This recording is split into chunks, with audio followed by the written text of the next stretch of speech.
નમસ્કાર મિત્રો, સ્વાગત છે તમારું અમારી યુટ્યુબ ચેનલમાં। આજના સમાચાર વિશે વાત કરતા પહેલાં જો તમે અમારી ચેનલમાં નવા છો તો નીચે લાલ કલરનો સબસ્ક્રાઇબ બટન આપેલો છે તેને દબાવીને બાજુમાં રહેલા ઘંટડી બટનને પણ દબાવી દેજો, જેથી મારા આવનારા તમામ વિડીયોની માહિતી તમને મળતી રહે।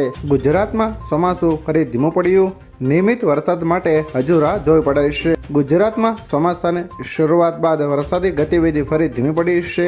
હવામાન વિભાગના જણાવ્યા અનુસાર રાજ્યમાં નિયમિત અને વ્યાપક ચોમાસા માટે હજુ રાહ જોવી પડે છે। 17 જૂનના રોજ ઉત્તર ગુજરાતના બનાસકાંઠા, સાબરકાંઠા અને અરવલ્લી જિલ્લામાં વરસાદની સંભાવના વ્યક્ત કરવામાં આવી છે।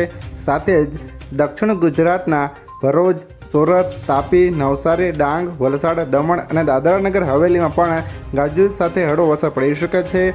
સૌરાષ્ટ્ર વિસ્તારોમાં ભાવનગર, અમરેલી અને ગીર સોમનાથ જિલ્લાના કેટલાક વિસ્તારોમાં વરસાદી ઝાપટા પડી શકે છે। કચ્છના કેટલાક ભાગોમાં પણ હળવો વરસાદ નોંધાઈ શકે છે। 18 જૂનના રોજ મધ્ય ગુજરાતના મહીસાગર, અરવલ્લી અને દાહોદ જિલ્લામાં છૂટાછવાયા વરસાદની શક્યતા દર્શાવવામાં આવી છે। આ 13 રાજ્યોમાં છે વરસાદ અને વાવાઝોડાનું એલર્ટ।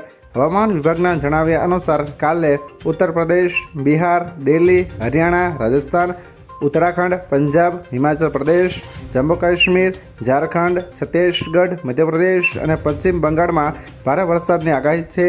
18 જૂને 13 રાજ્યોમાં ભારે વરસાદ અને વાવાઝોડાની આગાહી। હવામાન વિભાગનું એલર્ટ। દેશભરમાં ચોમાસાએ રફતાર પકડી લીધી છે, ત્યારે હવામાન વિભાગે આવતીકાલે એટલે કે 18 જૂન માટે એક મોટું એલર્ટ જારી કર્યું છે।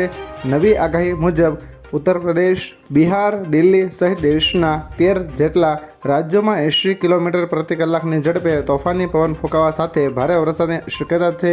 18 જૂન ઉત્તર પશ્ચિમ ભારત પર એક નવું વેસ્ટર્ન ડિબર્સ સક્રિય થવા જઈ રહ્યું છે, જ્યારે પૂર્વીય ઉત્તર પ્રદેશ અને બિહારમાં સાયક્લોનિક સર્ક્યુલેશન બની રહ્યું છે, જેના કારણે પડવાથી નુકસાન થઈ શકે છે, જ્યારે પહાડી વિસ્તારોમાં કરા પડવાની ચેતવણી આપવામાં આવી છે।